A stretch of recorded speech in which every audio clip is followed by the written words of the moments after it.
तो वो परमात्मा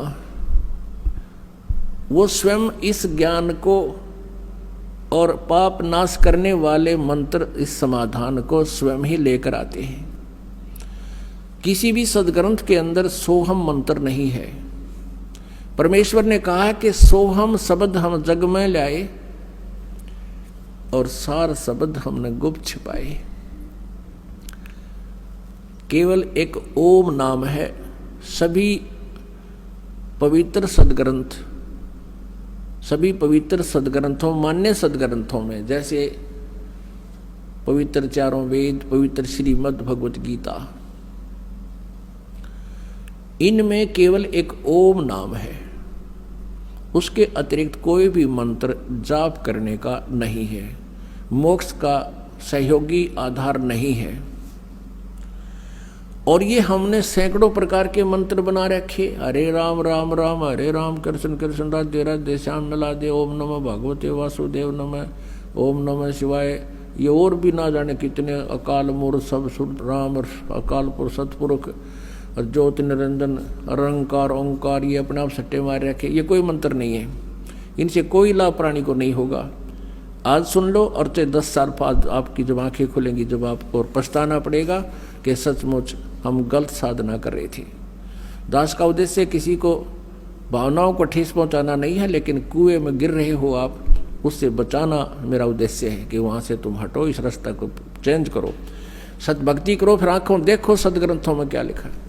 तो श्रीमद् भगवत गीता अध्याय नंबर 8 के श्लोक नंबर 13 में कहा कि ओम इति एकाक्षरम ब्रह्म व्यवहारण माम अनुसमरण यह प्रयाति तदंदेहम स याति परमाम गतिम। मेरा केवल एक ओम नाम है, मुझ ब्रह्म का, माम ब्रह्म, मुझ ब्रह्म का। ये काल बोलता है श्री कृष्ण जी में, ये ब्रह्म है।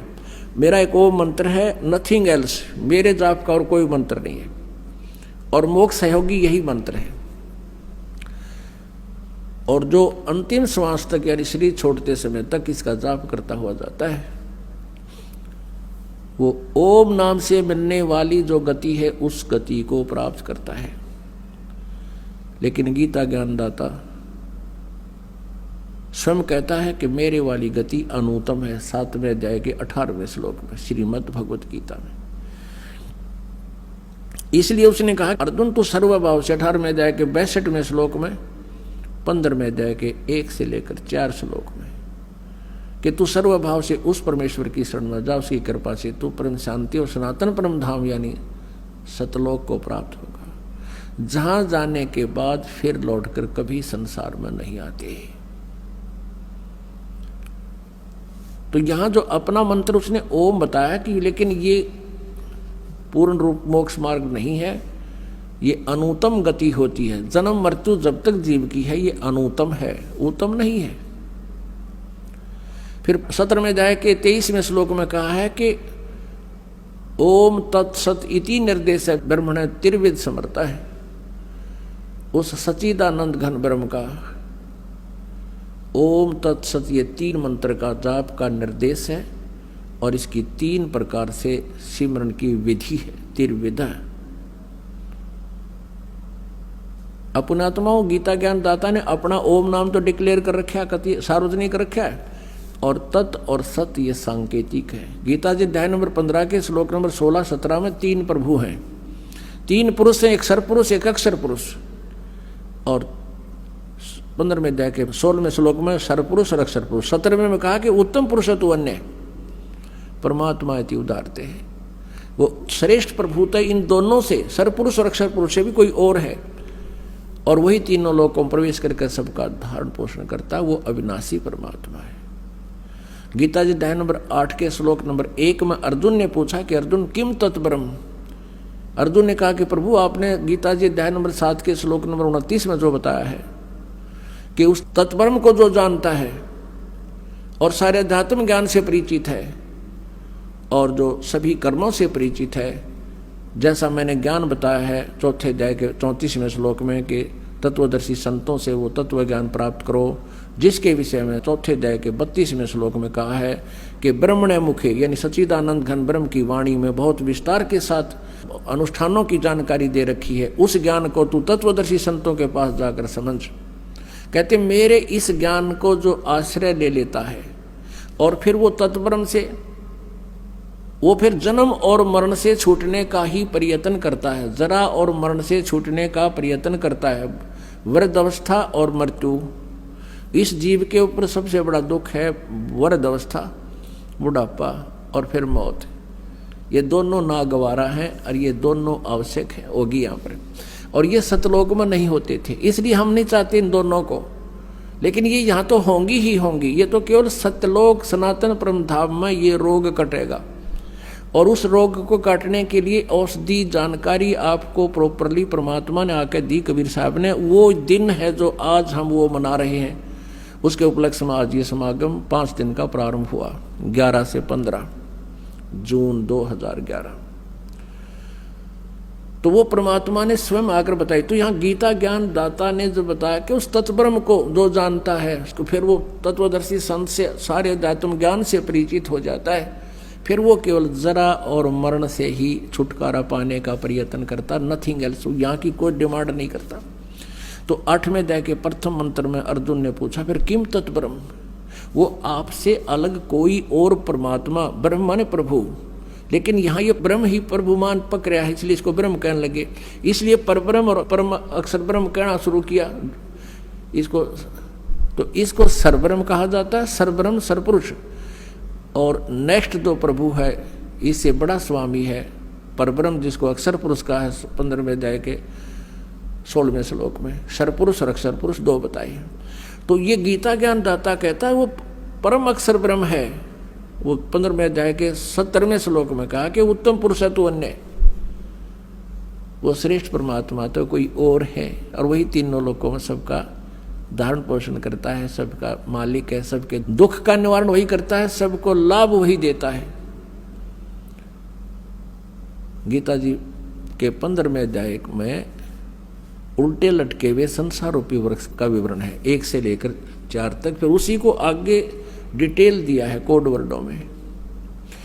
जैसे जड़ पूर्ण परमात्मा है इस संसार रूपी वृक्ष की, वो सतलोक में रहता है सनातन परम धाम से, और उससे बाद में जो तना है ये अक्षर पुरुषम जो, और सरपुरुष ये डार है। उस डार के फिर 3 शाखाएं हैं, ब्रह्मा जी, विष्णु जी, शिव जी, और पात रूप संसार है।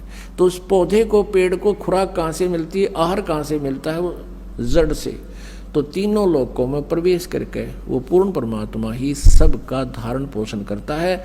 जिसने जैसा कर्म किया है उसी के आदेश से ब्रह्मा विष्णु महेश वहीं से जो चल कर आता है उसी को देते हैं। ये कोई परिवर्तन नहीं कर सकते, केवल कबीर परमेश्वर आपको अधिक दे सकता है, आपके पाप का भी नाश कर सकता है। तो वो परमात्मा हमें सुख देने के लिए और सतलोक से चलकर आता है, और अपने यथार्थ ज्ञान को भी वो परमेश्वर ही बताता है। अपने द्वारा रची हुई सृष्टि को भी वही परमेश्वर ठीक ठीक बता सकता है, ये वेद बताते हैं। तो ओम नाम है ये ब्रह्म का।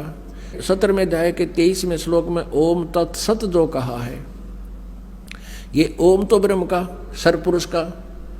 अब 15वें अध्याय के 16 और 17 में 3 प्रभु 3 पुरुष बताए हैं। एक सरपुरुष तो ये ब्रह्म है, 21 ब्रह्मांड का स्वामी। अक्षर पुरुष ये परब्रह्म है जो 7 शंख ब्रह्मांड, नील पद्म शंख ब्रह्मांड का स्वामी। और उत्तम पुरुष तो अन्य 15वें अध्याय के 17वें श्लोक में कि उत्तम पुरुष, पुरुषोत्तम, असली भगवान, वास्तव में प्रभु परमेश्वर, वो तो इन दोनों से, सरपुरुष और अक्षर पुरुष से कोई अन्य है, वो परम अक्षर ब्रह्म है। वो परम अक्षर ब्रह्म ही सबका धारण पोषण करता है, वो अविनाशी परमात्मा। तो वो कबीर परमेश्वर है, वो परम अक्षर ब्रह्म स्वयं अपने ज्ञान को बताने के लिए आए। और उनके जो तत्व और सत मंत्र हैं, ये तत्व तो है इस अक्षर पुरुष का, तत्व ये सांकेतिक है, ये दास बताएगा। और सत जो है ये भी सांकेतिक है, ये परम अक्षर ब्रह्म का, यानी जो उत्तम पुरुषत्व अन्य है उस परमात्मा का कोड वर्डों में ये मंत्र है। और वो सांकेतिक शब्द इस दास के पास है। इस काल के 21 ब्रह्मांडों में इस दास के अतिरिक्त वर्तमान में कोई भी ना तो सत्य ज्ञान रखता है और न ही उनके पास कोई सत साधना है, मोक्ष मार्ग नहीं है। इस दास से नाम लेकर के कोई दुष्ट इंसान स्वामी नामों को अगर दान कर देता है, गुरु बन बैठा है, वो महाशत्रु है आप जी का। उससे से छोटी मोटी राहत आपको हो भी जाओ, लेकिन आपके जीवन का नाशक और असंग जन्मों का दुख पैदा कर देगा वो प्राणी, क्योंकि वो अधिकारी नहीं है, वो काल का दूत है। तो उनसे भी आप जी ने बच के रहना है। काल हो सकता है एक दो को कर दे, श्रृंगार ले आपका नाश करने के लिए, लेकिन आप बुद्धिमान हो, ज्ञान इतना दे देगा दास के उनको आप तुरंत पहचान लोगे।